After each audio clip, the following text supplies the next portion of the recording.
Welcome everyone. We are broadcasting today from Edinburgh across 4 locations in Edinburgh. Everyone is at home. I don't appear to be at home. I have chosen for my background an image from one of our previous events from 2018, but it doesn't matter. We always have this screen just with different, with our logo. And had there not been COVID, I suppose we would be seeing each other in person now in Informatics Forum, where we were planning to hold the event this year as well. And so a little bit of a reminder that hopefully we'll see each other in person as well. So just a little bit of maybe a context and technical housekeeping. So as I mentioned, we are broadcasting from Edinburgh, and this is our first webinar, first as Bilingualism Matters in Edinburgh. So please bear with us if there are any technical glitches. You might have seen Antonella or Thomas on different platforms, but as I mentioned, this is our first one as an organization, so we're still learning.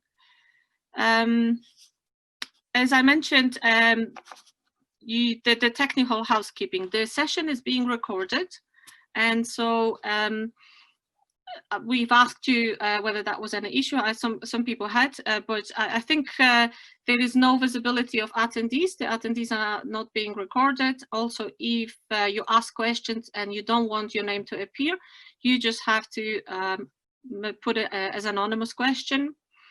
There will be polls as well. They are also anonymous, and so I suppose there won't be any trace of attendees if the attendee chooses not to be visible, so to say.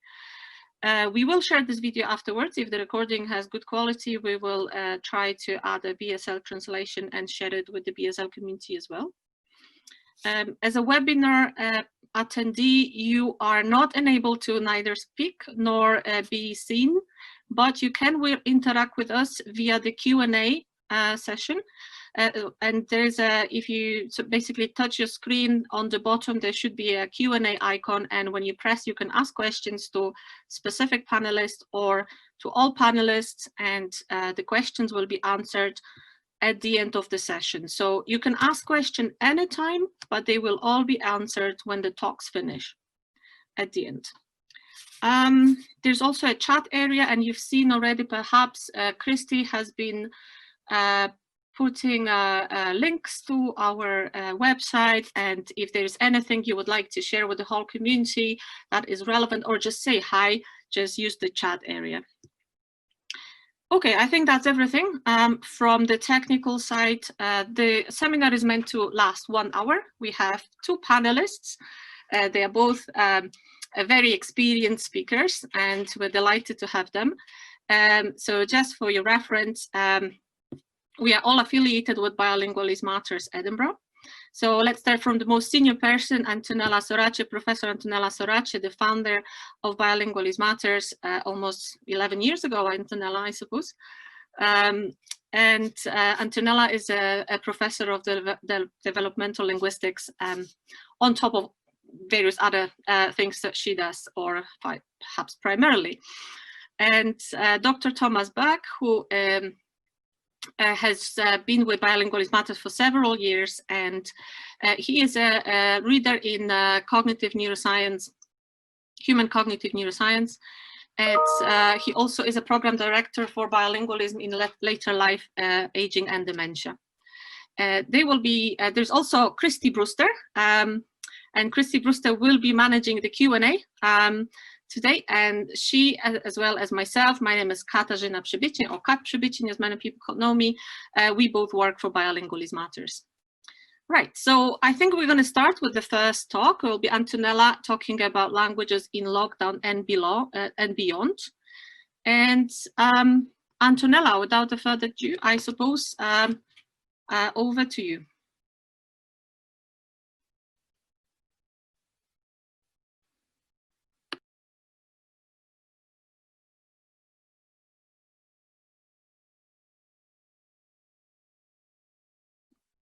Can you hear me? Can you see the screen? Okay. Well, hello to everybody, and thanks for joining us. I think that it's fair to say that we live in an unprecedented situation, because in most people's living memory, no crisis has caused so much upheaval so broadly and so quickly as the current pandemic.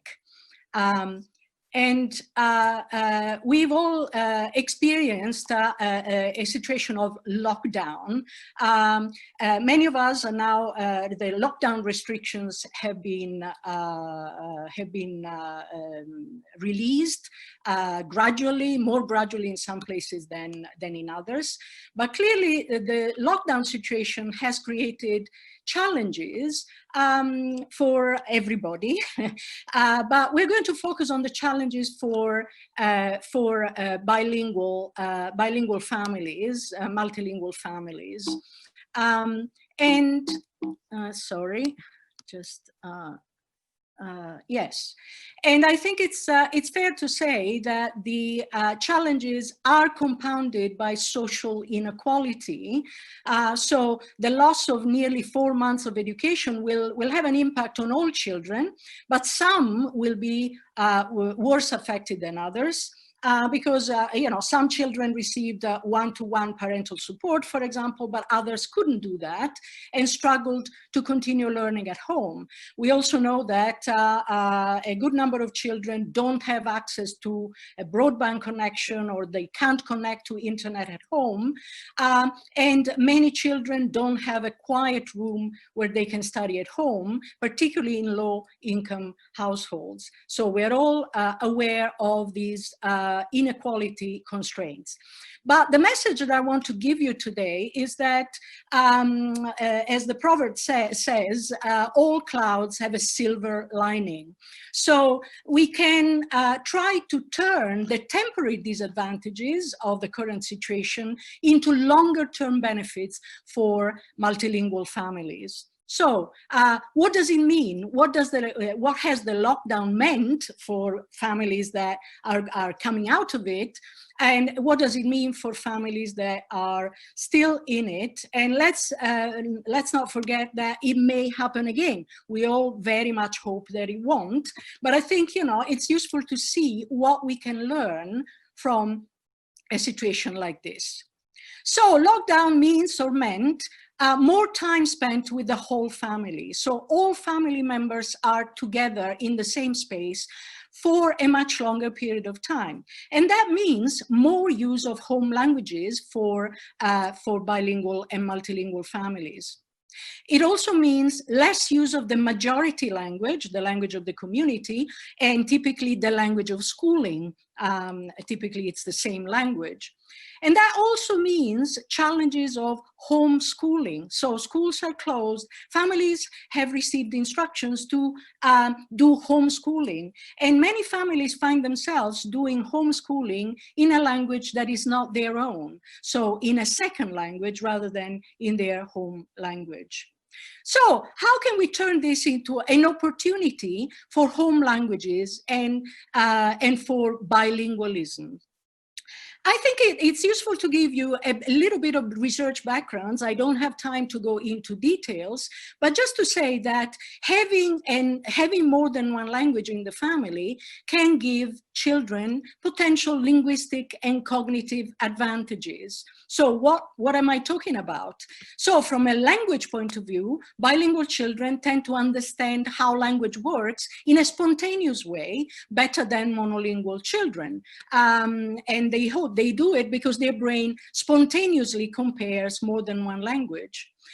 Having more than one language can give potential inroads into early literacy, particularly learning to read, but also a potential better understanding of the structure of the majority language. And this is what worries many parents and teachers. So can a child who has another language at home do equally well in the language of schooling, which is typically the majority language of the community?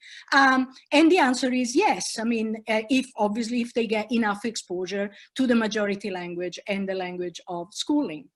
From a cognitive point of view, so outside the language domain, we know that bilingual children have a better understanding that it is possible to have a different point of view. So they are more aware that there are different points of view and different perspectives, and they are more ready to embrace other people's perspectives. And they can also, they can be better at paying focused attention and adapt to changing circumstances. So for example, switching between one task and another. So the main message is that it doesn't matter which languages we're talking about, it's the fact of having more than one language that matters. And not whether you speak a prestigious language or a non-prestigious language. So there are no more useful or less useful languages from this point of view. So that doesn't mean that there aren't any challenges for families, because bilingual children, in order to get these benefits, must hear enough languages enough of the time. So they must have enough interactive, engaging exposure to both languages. So that means not sitting in front of a TV, because that is not interactive exposure. And that also means hearing the language from different speakers. So people who speak the language in different ways, which is normal. So having even a mini community around that is very helpful for bilingual children. And having positive attitudes around. So children are very sensitive to what people think about their languages and about their being bilingual in those languages. So positive attitudes are absolutely crucial in order to benefit from the effects of bilingualism that I mentioned before. So in the current situation, many parents actually wonder or have wondered whether they should stop speaking their home language. And the answer is no, they should not stop speaking their home language. First of all, because that affects their family communication. If the family communication, the expression of emotions, the expression of what matters for the family happens in the home language, that is absolutely crucial. But also because maintaining the home language maintains and gives children the potential benefits of bilingualism. So absolutely, there's no reason to stop speaking the home language. And speaking and using the home language, yes, but particularly now that we all can, in the home with the whole family. So speaking the home language, reading, playing, using the home language within the whole family in an interactive way, in a way that engages children, that is absolutely crucial. Sometimes we hear the situation where there is a partner who doesn't speak the language as a native speaker, and these partners, may not participate in family life very often because they work, usually they don't spend enough time with the family. Now it's the time for these non-native speaking parents to actually participate in the language of the family. And similarly, older siblings, there may be older siblings who feel more comfortable in English now, or whatever the home language is, the community language is, the language of schooling. But now they find themselves in the home situation with the whole family, and that's the right time to go back to the home language and start, using it again together with the family. And that means also having frequent online chats with grandparents or family members who don't live at home for a variety of situations. So those are all wonderful opportunities to keep speaking the home language in an engaging way, in a way that actually fosters the child's engagement. Now, reading in the home language, yes, I would like to remind people how important what reading in the home language means, because reading in one language can actually benefit reading in other languages. So there is transfer of skills from one language to the other. For example, understanding that a printed word keeps the same meaning wherever it appears. So if you see horse, it means horse, you think of a horse, no matter where, the word horse appears next to a dog, for example, or next to a horse. So that kind of awareness comes from learning to read in any language. And for alphabetic language, languages, so languages like English or Italian, or languages that use an alphabet as a writing system, understanding that there are correspondences between letters and sounds is crucial. And so doing it in one language actually benefits reading in another language. So reading in the home language, yes, it can help continuing and improving reading in the language of schooling as well. Will my child forget English? And we get this question, sometimes, they haven't been at school, they haven't really been taught in English. Does it mean that they're going to do worse at school when they go back to school? Well, let's remind ourselves that the perfect bilingual doesn't exist. So fluency levels change over time in all bilinguals. So that means that right now the home language is blossoming, and children may be, more comfortable in the home language. But when they go back to school, they will quickly readjust to English. And that's normal in all bilinguals. We don't expect bilinguals to behave like two monolinguals in one.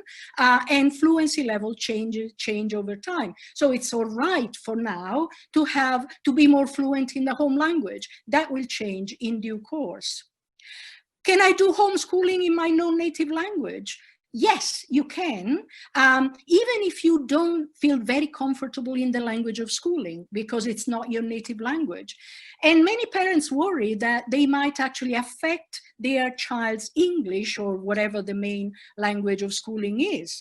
Let's remind ourselves that children don't automatically learn mistakes, mispronunciation, particularly if they hear the language from different sources. So there's no danger that our children can, speak the community language less well because they are being taught by us as non-native speakers of the language.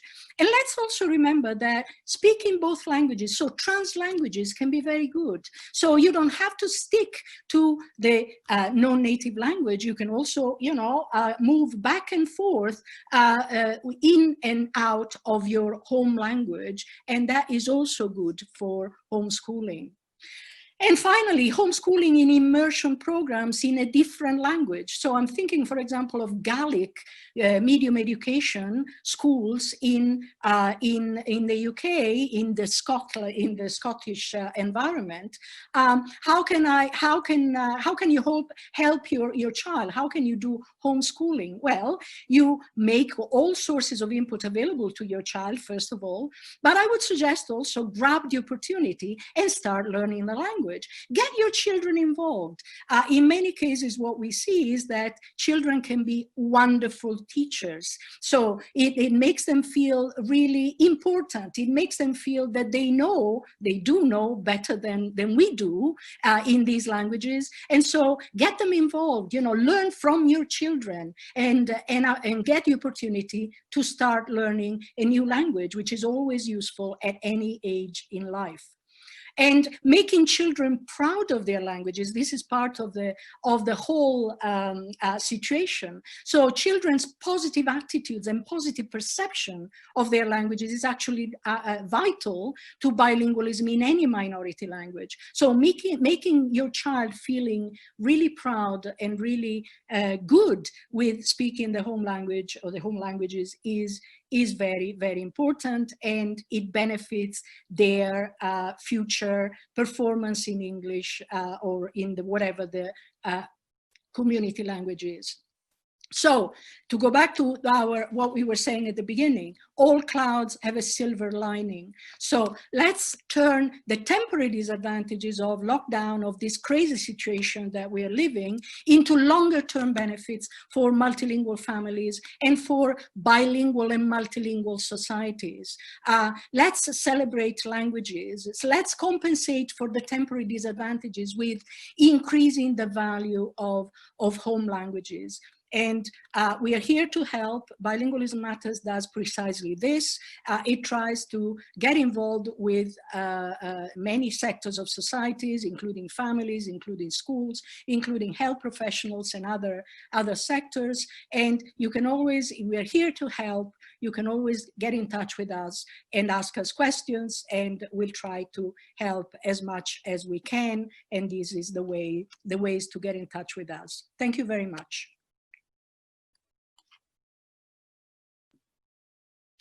Thank you, Antonella. As I mentioned before, we're not going to take questions now, but you're welcome to put the questions in the question and answer area. And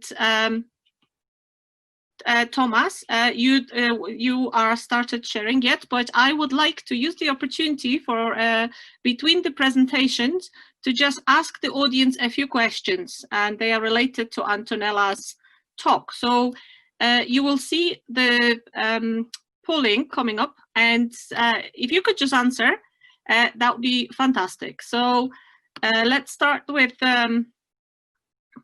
yourselves, and the question is, well, see the questions for yourselves, but there's two questions about whether you speak one language, well, more than one language, and the other one is, do you consider yourself bilingual? So please answer the questions now.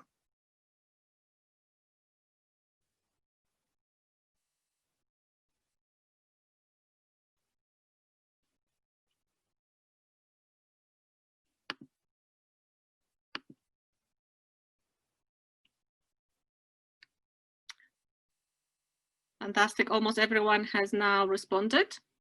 So I'm just going to show you the results of the poll as well.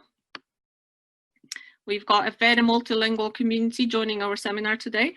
That's fantastic. And most of them consider themselves bio or multilinguals, which is also very good. Antonella did not refer to this particular aspect of who is a bilingual, but I think Thomas will as well. So that's good. Now we have one more question to you, and they relate to Antonella's topic again. And the questions are: did you have to homeschool your children in a language that you're not confident in?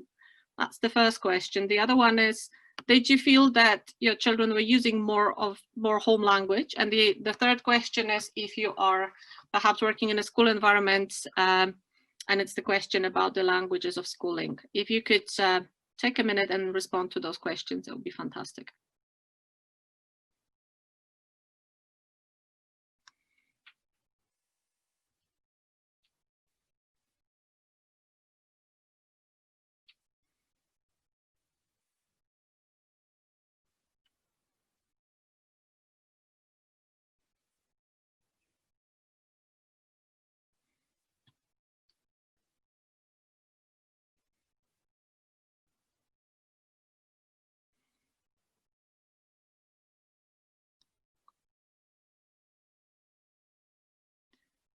So perhaps 10 seconds more and we'll close the poll.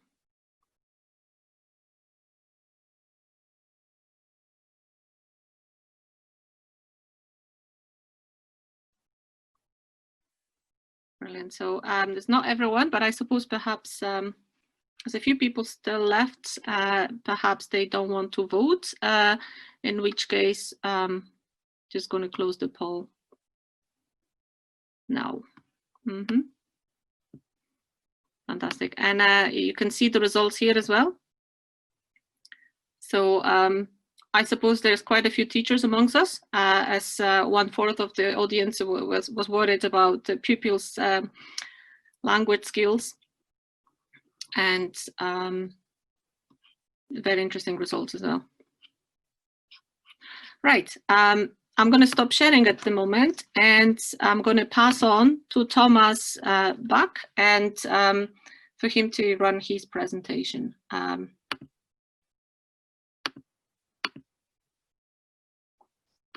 Okay, so can everybody see the screen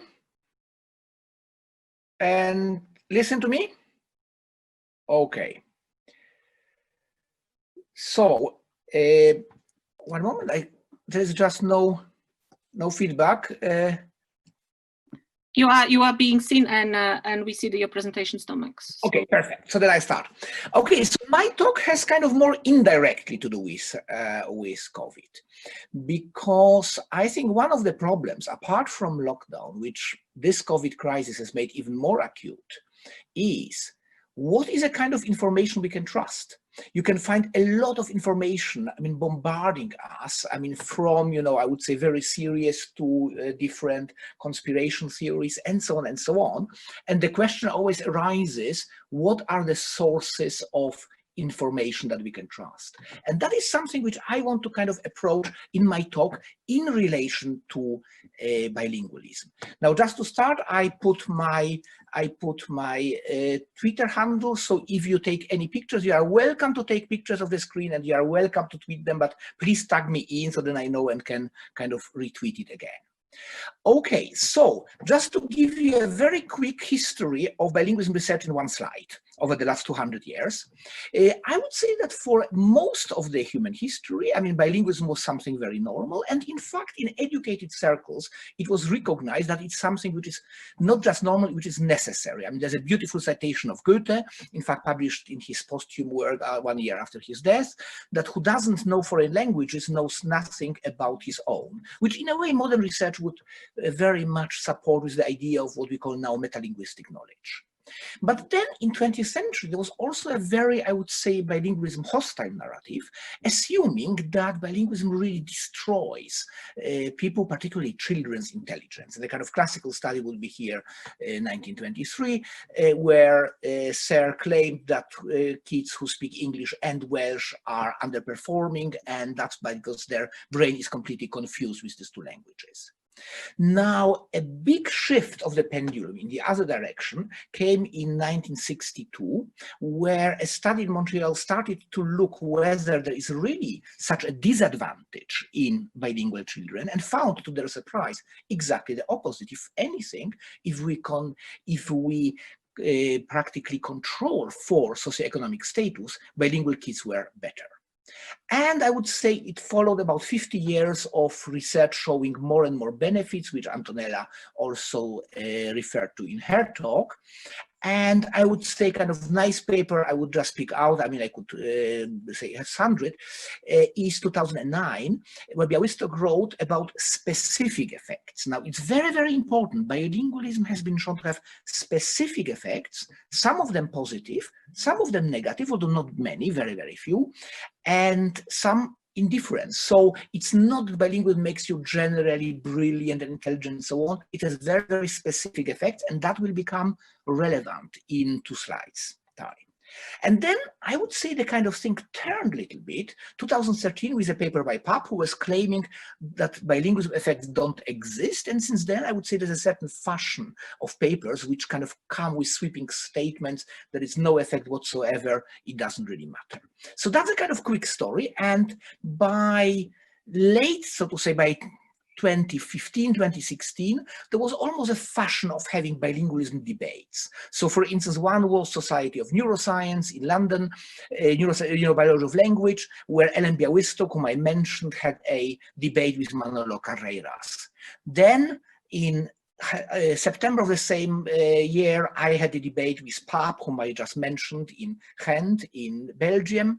And then there was another debate I had, in April following year with Manolo Carreras in Akasalompolo in Finland. Now, this debate reminded me a little bit. Now, people from Scotland will recognize probably the pictures below. This is a famous old firm game between Glasgow clubs, Rangers and Celtic. And it's a little bit, it almost became like a sport, which side will win. And I remember in Akasalompolo, the first evening I arrived there and people didn't know me. And one of the guys says, "Oh, so are you for or against bilingualism?" And I thought, well, maybe it's not just the right way of approaching the question. And I think, to give you a wonderful example how not to do it, I have a paper here. I mean, I don't want to mention the authors because it's not about the author, it's about a certain attitude. But very recently, a few weeks ago, a paper went kind of through social media, and there were a lot of reports, blogs, with the title, "Bilingualism Affords No General Cognitive Advantages." So firstly, as I try to stress, no one ever claimed that there were general advantages, only very, very specific ones. And then in a population study of executive function in 11,000 people. Now, that sounds amazing, doesn't it? 11,000. Must be true. Well, let's look what this paper really does. And the first thing is, and that is something which already was mentioned in the talk of Antonella, and that's something which I think is a very crucial question here. Who is bilingual? You can see in this box, they ask people what languages do they primarily speak at home, and a wonderful question, how many languages do you speak? I will have the next slide about it. I would say it's a kind of pub quiz type question rather than a scientific research. By the way, not only language questions were problematic. So for instance, economic status was looked. When you were growing up, were you at or above the poverty level or below poverty level? Now, the second thing is representativity. So a very interesting sentence here. Finally, participants from some countries, like Portugal, were much more likely to be bilingual, and so the match sample were constructed from individuals only in Canada, US, UK, and Australia. So basically, you take out countries where bilingualism is, in fact, perceived as something normal. That's something very important as well. And the third thing is, I stress always, and I will come to it later, the specificity. So how was executive function evaluated? Well, 12 tests, one of which was grammatical reasoning. Now remember, these are people, you compare monolingual English speakers with maybe some immigrants who learned English as their second, third, or fourth language. So surprisingly, English native speaker might have an advantage in doing grammatical reasoning in English. Well, that doesn't come as a surprise, does it? Okay, so let me come to the main question. So what does it mean to speak a language? Well, does it mean you have to sound like a native? Or does it mean you are able to order a beer? Or does it mean you are able to hold an everyday conversation? Or be able to discuss a life-threatening diagnosis with a doctor if you need to? Or feel comfortable expressing your or sharing your emotions?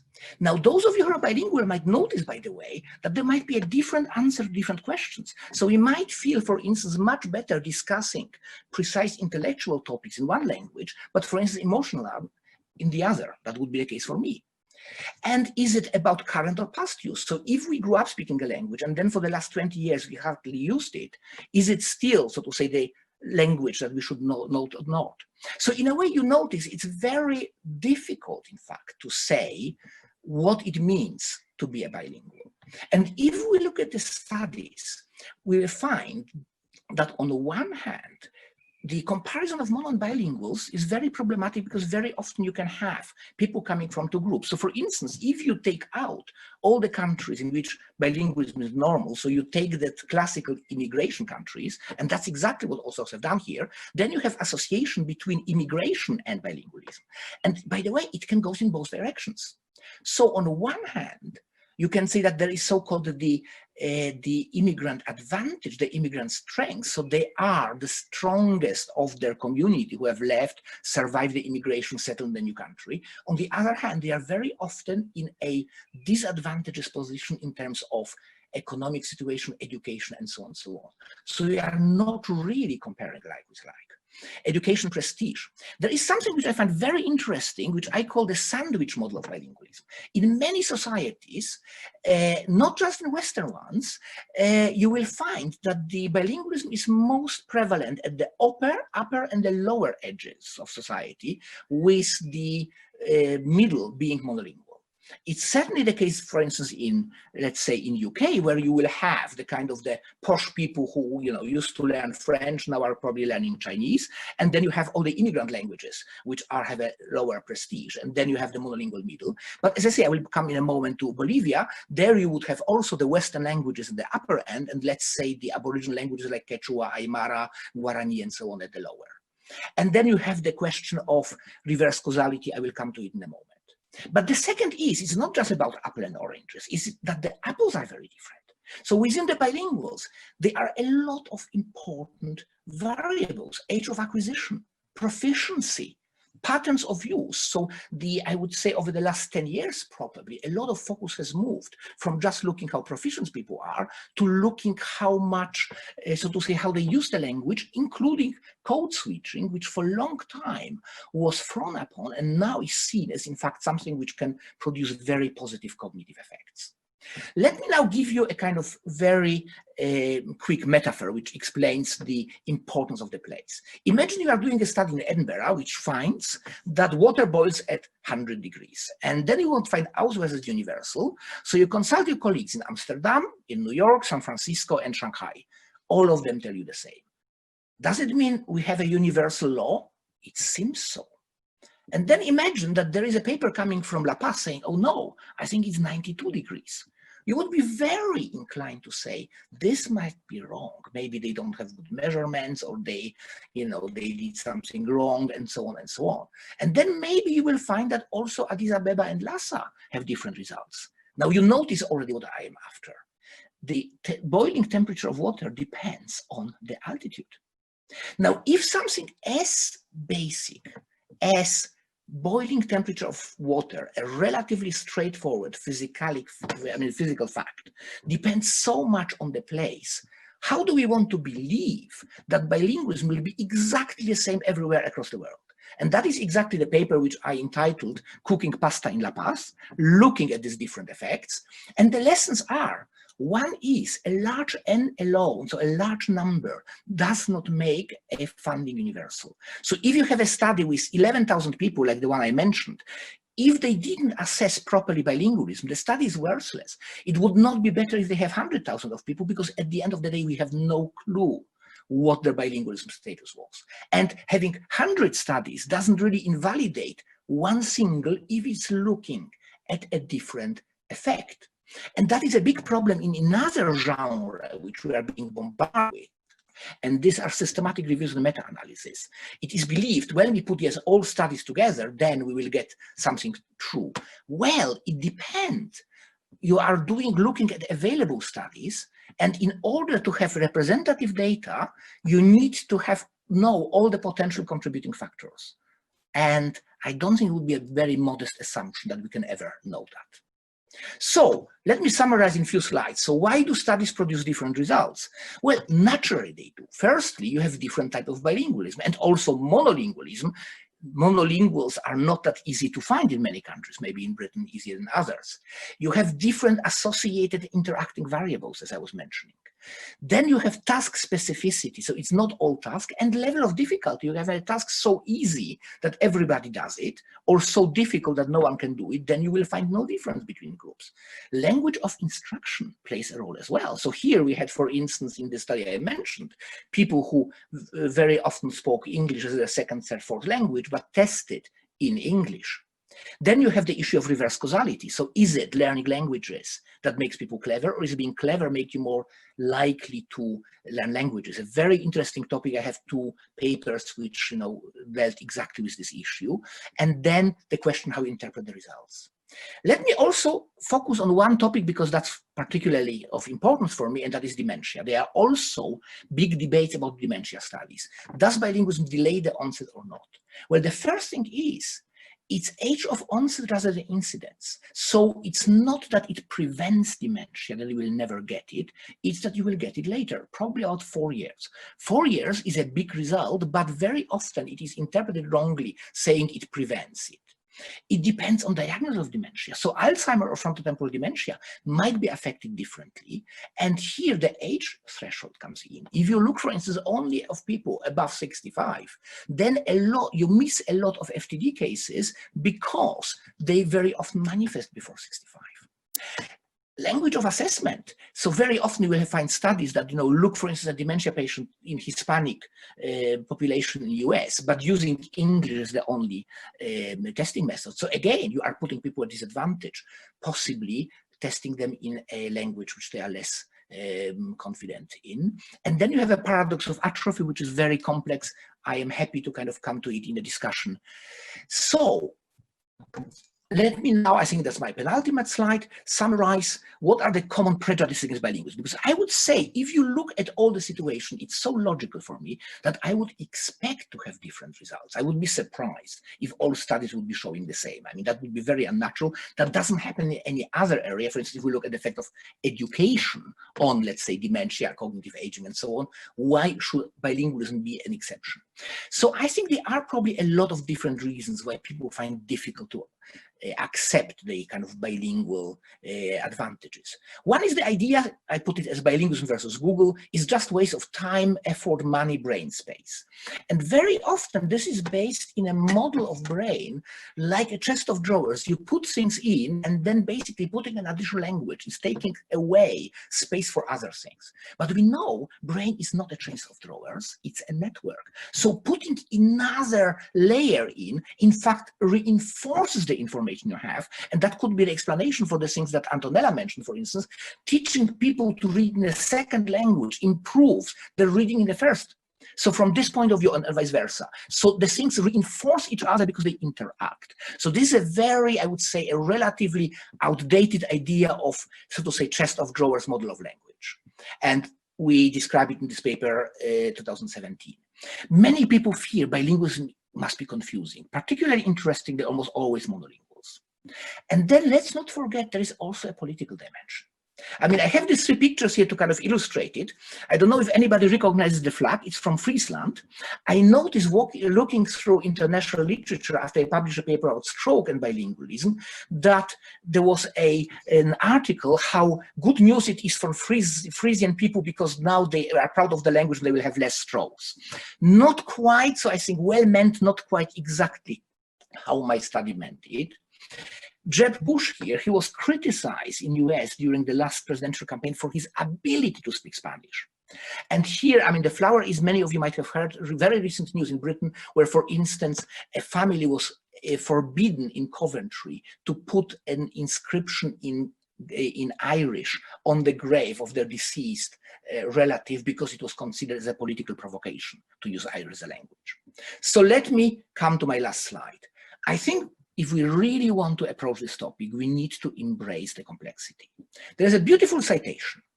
For every complex problem, there is an answer that is clear, simple, and wrong. And I think that's what we see in a lot of papers. And I would say it's almost, look at the papers, yeah, look at your emails. If you get an email that offers you, 10 million, just if you give all the details of your account, probably will not answer it. If you find a paper that claims to have solved the problem, you can be almost sure that it's not really profound. Bilingualism interacts with a myriad of variables, but that's exactly what makes it such a fascinating topic to study. And I finish with my Twitter account as well. I tweet a lot, and in the next few days, I will be also tweeting references, links to all the papers that I mentioned in the talk today. So thank you very much, and I hope we'll still have some discussion. Thank you, Thomas. If you could stop sharing, that'd be fantastic. And now is the time for everyone to think about a question that you might have. We have one question there already. We're gonna ask all panelists to now appear on the screen. And I suppose we start with the first question, and if someone would like to type in a question again, you're welcome to do it now. Christy, what is the question?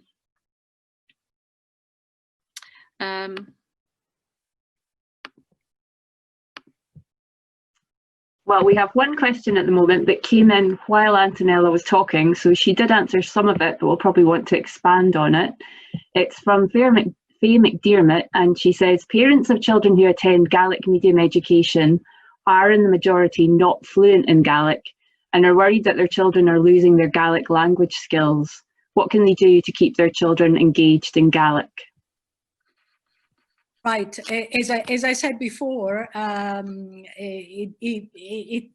is not an easy situation if you don't speak the language at all. You can try to get into it and engage with your children that way. Make them feel, learn from them because they know the language better than you. And then if there are resources, and for many minority languages, for Gaelic, for example, there are resources that can be used. There could be always more resources. And this is a study that we did recently with students in Gaelic medium education in high school, and we looked at new speakers of Gaelic as well as home speakers of Gaelic, and we found that, you know, their Gaelic was perfect. I mean, there was really, you know, no difference between home and new speakers of Gaelic, but the engagement with the language actually was different, particularly for new speakers. The engagement with Gaelic, you know, in their teenage years was not very high. So what really mattered in their lives was more in English. And so English was the cooler language.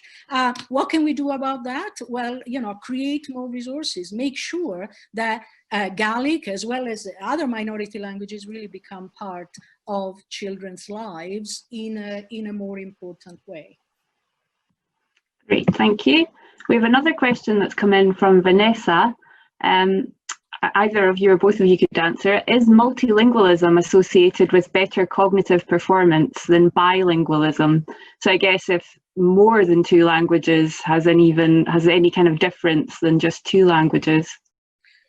Well, it's a very complex question, in fact, and we have a lot of conflicting evidence. So there are some studies that show more effects as the languages go up. There are some studies that show a border at 2, some studies which show effect only from 3 languages onward. Now, I would say from my experience that probably there is a relationship, but it's not a linear one. So there is more difference between 1 and 2 than between 2 and 3, 3 and 4, and so on. So the curve gets slightly flatter, and probably from 5, 6 onwards, it won't really make such an additional effect. And in some way, I would say this is also parallel to the ease of learning. I mean, those of us who kind of try to, you know, speak many languages, and by the way, one of the reasons why I found the question, you know, how many languages do you speak, so difficult, because I don't know what I would say. Probably depend on how many beers I have in a pub. So it could be 4 I use generally, or 7 I use, so to say, in my lectures. But I would say from the kind of, you know, 4, 5 onward, it's much easier, because then you can compare, you kind of get it much easier. So from this point of view, there is a relationship, but it's not a line. Great, thanks, Thomas. Would you like to add anything, Antonella? I would just like to, summarize basically, you know, the bottom line is that at the moment, the biggest differences are between knowing one language and more than one.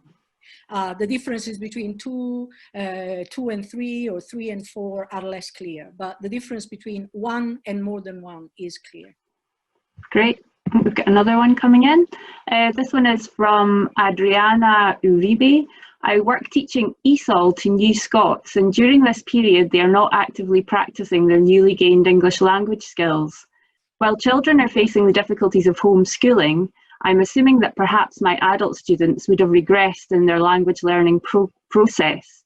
Will already bilingual adults have an actual advantage in recovering their recently learned English? Meaning compared to children, bilingual adults? I think that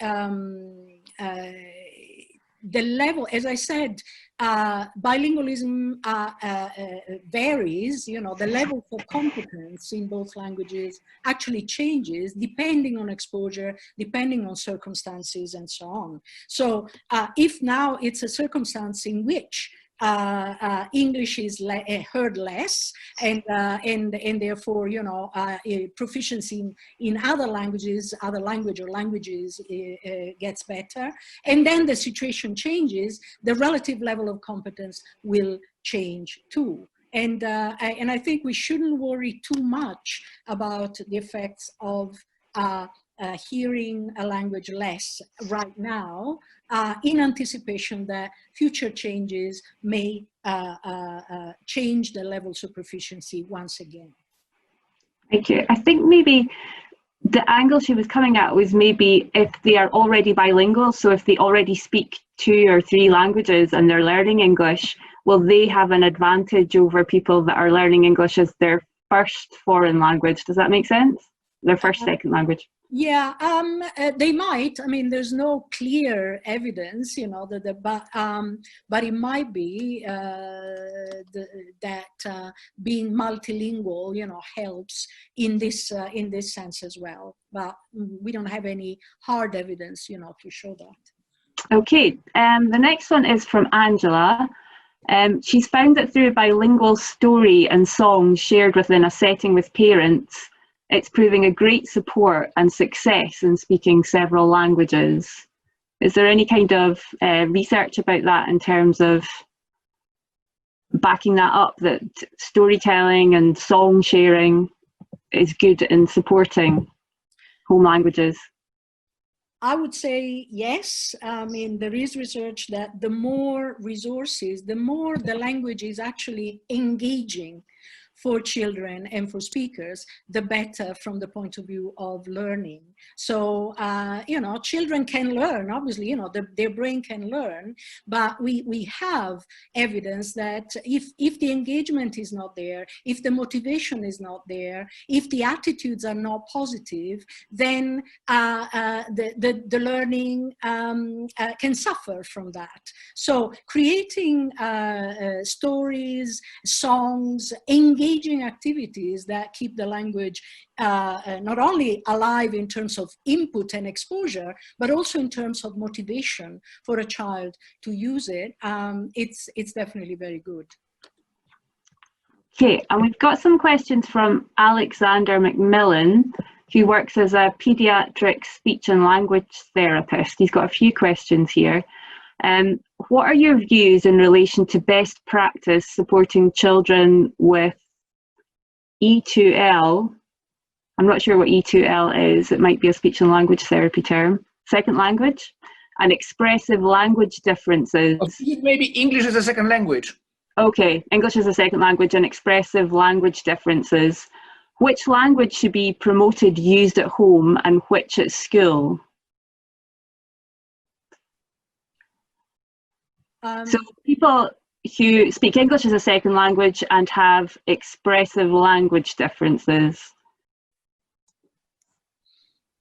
Okay, I mean, I can just say very briefly that this is not my area of specialization.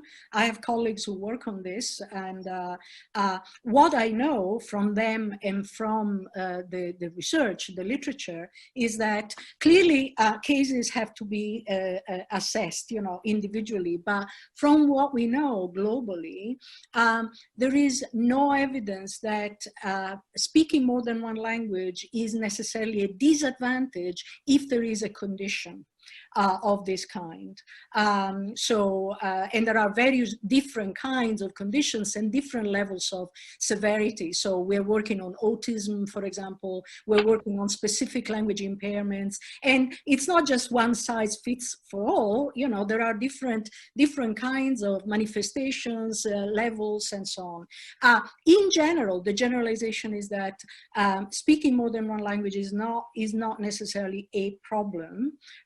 Although, you know, we clearly have to bear in mind that not all cases are the same. So there's no reason to think that bilingualism is disadvantageous in these conditions. But individual cases have to be looked at in their own rights. Great. We've got one come in the chat from Dahlia. What's the best way to describe the difference between code switching and translanguaging? Haha. Do you want a 2-hour answer? No, I'm joking. Well, translanguaging is a very broad term that includes, you know, I think what has been called, you know, code switching or code mixing, for example. You know, what's the difference between code switching and code mixing? I mean, essentially, it means, you know, going from one language to the other in communication. So in communication, using both languages to be communicative to the person you talk to.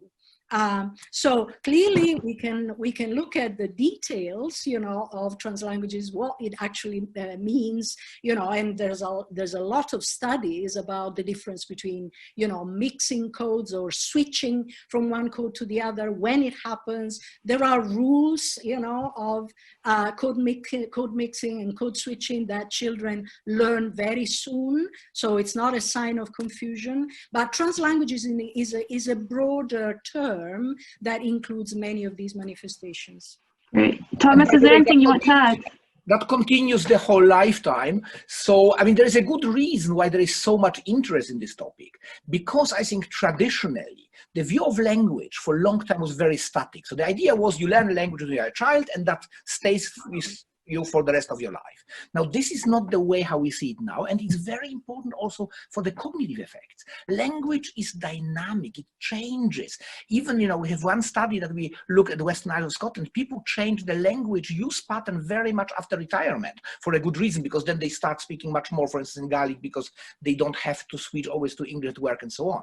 And I think so the important point here is that absolutely underlines the importance of looking at the real practice. And another term, by the way, that is very often used in this context is plurilingualism. So the idea, not just bilingualism or multilingualism, it can be, for instance, that people might feel more comfortable. That was something I suggested in one of the slides. Speaking about, let's say, emotions with their children or parents and family in one language, but then, for instance, doing a professional talk in the other. So it's not just about more or less, it can be also about different contexts. Great. We're running out of time. Just to let everyone know that we will try and address all the remaining questions, and we'll publish them, and so that everybody can read the questions we don't get around to. We've got one more here from Patrick saying, is there anything known about the differences between being multilingual in languages in the same family, for example, Indo-European, as opposed to being multilingual in languages across different language families, like Indo-European, Semitic, Finno? Yeah?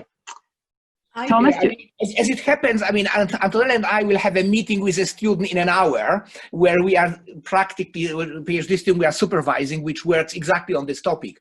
I think it's quite complex because what means similar?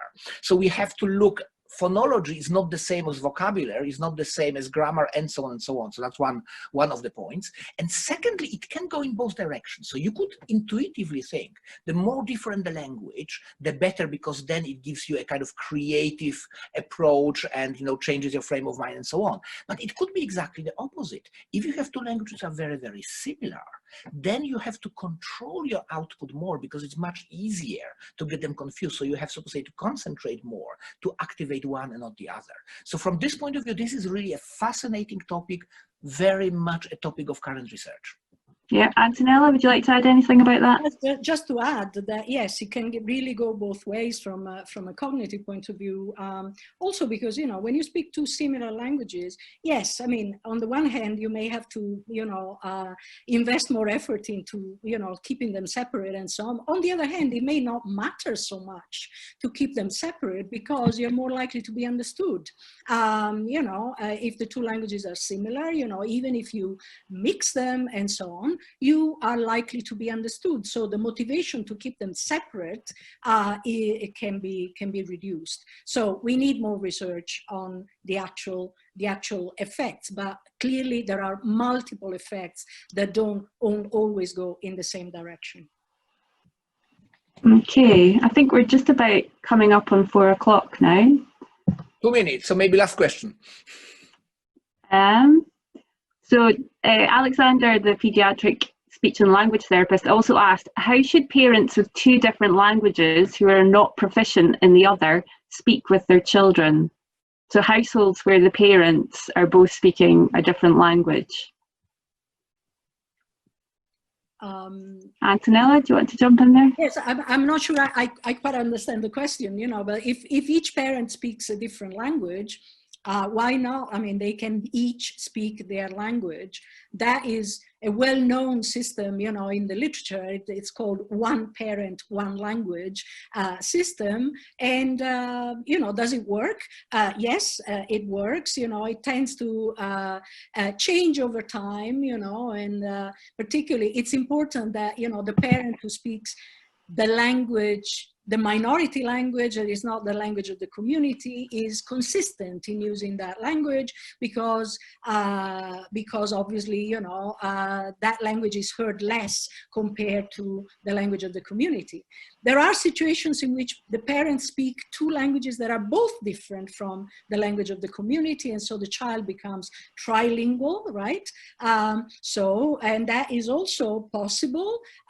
We have to have realistic expectations about this kind of situation. Again, we can't expect the child to be equally proficient in 3 languages because the levels may vary according to the situation, according to the exposure, according to motivation, and so on and so forth. But definitely the capacity, the ability to speak 3 languages will be there, and will be very good for the child.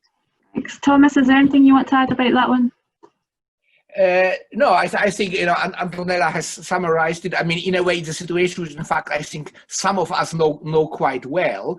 And then the issue also is, again, very much what Antonella mentioned, whether the languages are, for instance, so similar that people understand each other. So, for instance, I have friends where, you know, she is Brazilian, he is Italian, and the daughter speaks both languages and they understand each other. This will be different where the languages will be, let's say, Czech and Japanese. So I think there are a lot of variables which we have to take into account, and maybe that's a kind of closing word from me. I mean, yes, it is complicated, but you know, life is complicated. It's complicated in a fascinating way because we have to look at all the richness of languages, the relationship, and so on. We have to look at the social context, and that makes it such a fascinating topic that we'll have to study. Great. Well, we'll pass back to Kat. Thank you. Thank you for all the questions and the answers. We have a few unanswered questions, and as Christy mentioned, we will put them in the communication to you. We're going to basically take your names away and provide you with answers with a follow-up email from this seminar. You should also look out. We're going to have a new website launch sometime soon. COVID has a little bit disrupted our plans, but it will be up, and similar answers to questions will be available there as well. You will receive, after the seminar finishes, a short feedback survey, and we encourage you to respond to it and also tell us what you would like more. We've seen there was quite a few teachers here, quite a few Gaelic specific questions as well as SLT questions. So we'll take it into account and look out for our next seminars, which will be focusing much more specifically on health and speech and language issues, as well as heritage languages. So do keep an eye on our communication, and you can follow us either on social media via Facebook or Twitter. Christy and Putsi, if you could put in the chat area the contact details, but you will also receive them in the follow-up email. Maybe as well to bring your attention the next couple of weeks, we're going to be participating in Refugee Week, and we have 2 events coming up there where you can also join on via Zoom as well. So I suppose, unless Antonella and Thomas would like to add any sort of final words. Antonella, Thomas?